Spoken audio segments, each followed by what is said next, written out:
Welcome back students. आज class 10 CBSE का हम आप लोगों को एपी पढ़ाने जा रहे हैं, अरिथमेटिक प्रोग्रेशन। क्लियर है?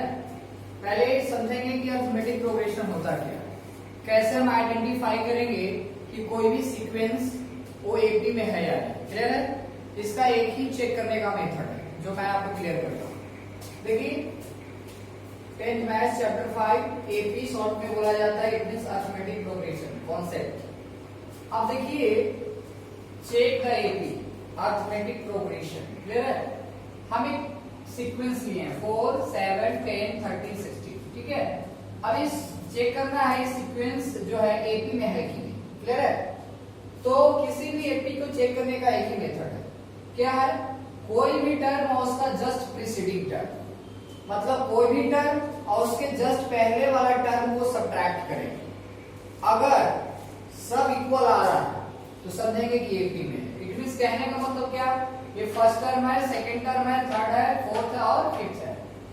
तो कहने का मतलब देखिए कोई भी टर्म, तो 7 - 4 किए तो 3 हो गया। 4 - 7 नहीं करना है, कोई भी टर्म है जस्ट प्रीसीडिंग यानी पहले वाला, ऐसा नहीं कि 4 - 7 कर देंगे। क्लियर है? 7 - 4 कितना हो गया? 3। फिर चेक करते हैं 10 - 7 3, 13 - 10 3, 16 - 30 3। कोई भी टर्म और उसका जस्ट प्रीसीडिंग टर्म, कोई भी टर्म जस्ट प्रीसीडिंग टर्म, कोई भी टर्म जस्ट प्रीसीडिंग टर्म, कोई भी टर्म और जस्ट प्रीसीडिंग टर्म। अगर डिफरेंस सेम है इट मींस कांस्टेंट है। हो सकता है कभी 3 है, कभी किसी का 5 5 5 आए डिफरेंस, तो एक कांस्टेंट होता है कोई भी सीक्वेंस के लिए। अगर सेम है तो इसी डिफरेंस जो आया इसी को बोला जाता है एपी में कॉमन डिफरेंस। शॉर्ट में उसको बोलते हैं सीबी, या और शॉर्ट में बोलते हैं तो उसको बोलते हैं डी शॉर्ट में, है ना? तो देखिए कोई भी टर्म और उसका जस्ट प्रीसीडिंग टर्म, तो जितना भी सीक्वेंस में ये आपको डिजिट गिवन रहेगा वो सब का सब्ट्रैक्शन करके चेक कर लेना है। ऐसा नहीं कि यहीं तक चेक कर लिया आगे चेक नहीं की, तो जितना रहेगा सबको चेक कर लेना है और देखना है कि सबका डिफरेंस सेम है। अगर सभी का डिफरेंस सेम है तो एपी में है, और किसी का भी एक डिफरेंस सेम नहीं आ रहा है तो एपी में नहीं है। क्लियर है? तो इस तरह से आपको पता चल गया कि यहाँ कॉमन डिफरेंस सेम है। It means 4 7 10 13 and 16 are in AP. इसका मतलब एपी में है। क्लियर है? अब देखो रफ में मैं आपको क्लियर कर रहा हूँ। 2 है, 7 है, 11 है, 15 है। ठीक है, एक 12 इसको ले लेते हैं और 15 है, और आपको ये चेक करना है कि एपी में है कि नहीं। क्लियर है? अब देखो 7 - 2 करते हैं, कोई भी टर्म है जस्ट प्रीसीडिंग टर्म 5 आ गया। 12 - 7 करते हैं, क्या आ गया? 5 आ गया। अब 15 - 12 करेंगे तो क्या आ गया? 3।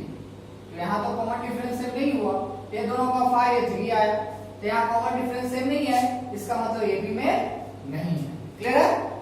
तो चलिए पता चल गया एपी में है कि एपी में नहीं है, ये पहला काम।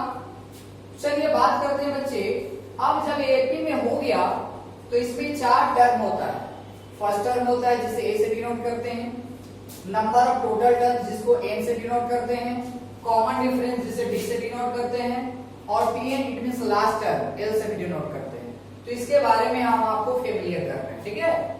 अब देखो बच्चे यहाँ पे ए या T1 या A1 भी लिखते हैं, या शॉर्ट में ए लिखते हैं स्मॉल ए, और T1 इसको फर्स्ट टर्म बोला जाता है। तो यहाँ फर्स्ट टर्म कौन हो गया? 4। क्लियर है? अब डी या CD शॉर्ट में लिखा जाता है, और इसको फुल नेम कॉमन डिफरेंस। अब कॉमन डिफरेंस अभी पता है कोई भी टर्म है जस्ट प्रीसीडिंग टर्म, तो देखो T2 - T1 कोई भी टर्म उसका just preceding term is equal to कोई भी टर्म उसका जस्ट प्रीसीडिंग टर्म का डिफरेंस वो आता है, वही कॉमन डिफरेंस होता है। क्लियर है? तो यहाँ कॉमन डिफरेंस कितना था? 3 हो गया।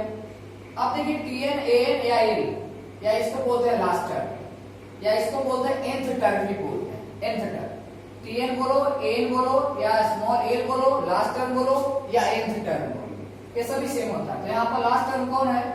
देखो 16 है, लास्ट टर्म हो गया 16। क्लियर है? अब नंबर ऑफ टर्म्स, यानी नंबर ऑफ टर्म्स का मतलब नंबर ऑफ टोटल टर्म्स यहाँ कर दीजिए, ज्यादा बेहतर होगा। Number of total terms, total terms. Clear है? Number of total terms, it means n से डिनोट करते हैं। यहाँ नंबर ऑफ टोटल टर्म्स 1 2 3 4 5, तो 5। क्लियर है? अब देखिए t3 का मतलब थर्ड टर्म 1 2 3, थर्ड टर्म क्या है 10। t1 का मतलब फर्स्ट टर्म क्या है 4। t2 का मतलब सेकंड टर्म क्या है 7। t4 का मतलब फोर्थ टर्म 1 2 3 4 13, है ना। तो इस तरह से मैं आपको डिनोट किया। कभी कभी एपी दे देता है, आपसे बोला कॉमन डिफरेंस बताओ, फर्स्ट टर्म क्या होगा, लास्ट टर्म क्या होगा, कॉमन डिफरेंस क्या है, सेकंड टर्म क्या है, ये सब पूछता है, इसलिए आपको हम क्लियर कर दें। क्लियर है? अब देखिए सबसे इंपॉर्टेंट यहाँ पे फॉर्मूला है बच्चे, tn = a + n - 1 * d। tn मैंने अभी बताया लास्ट टर्म होता है, a फर्स्ट टर्म होता है, n number of total terms, d का होता है कॉमन डिफरेंस होता है। अब देखिए 1 2 3 4 ये चार टर्म में रिलेशन है। चार टर्म में से आपको 3 कोई भी टर्म देगा तो आप इस फार्मूला का यूज करके फोर्थ टर्म फाइंड कर सकते हो। क्लियर है? या कभी कभी क्वेश्चन कैसे आएंगे मैं आपको क्लियर करूंगा, लेकिन यहां से भी एक क्लियरिफिकेशन ही मिल रहा है। चार टर्म में रिलेशन है, कोई भी 3 टर्म रहेगा तो आप फोर्थ टर्म फाइंड कर सकते हो इस फार्मूला का यूज करके। क्लियर है? आइए क्वेश्चन ही पढ़ते हैं। Find the 20th term of the AP 1 5 9 13 17 ... मतलब इस एपी का आपको 20 टर्म कौन होगा, 20th टर्म क्या है, मतलब T20 इसको बोलते हैं, शॉर्ट में क्या बोलते हैं T20, यानी 20th टर्म। क्लियर है? अब देखो तो ये आपका दे दिया एपी, अब ये T20 पूछ रहा है, इंट्रोगेशन मार्क। क्लियर है? 20th का मतलब हो गया T20। क्लियर है? अब आपसे T20 पूछा तो सबसे पहले इस एपी का पहला टर्म निकालो, a n b ये सब फाइंड करो। पहला टर्म a 1 हो गया, कॉमन डिफरेंस कोई भी टर्म उसका जस्ट प्रीसीडिंग टर्म का डिफरेंस 4 हो गया। T20 पूछ रहा है, n के जगह क्या हो गया 20। अब T20 का फार्मूला लगाते हैं। क्या फार्मूला था, a + n - 1, तो n के जगह क्या है 20 - 1 * d, a के जगह क्या है 1 + 20 - 1 19 * d के जगह कितना है, d अभी मैंने फाइंड किया कितना, देखो यहाँ 4 19 में 4 से मल्टीप्लाई 76 + 1 77 हो गया। ये आपका क्या हो गया, ये क्वेश्चन इसी तरह से नेक्स्ट वीडियो में आपको पढ़ाया जाएगा। That's all.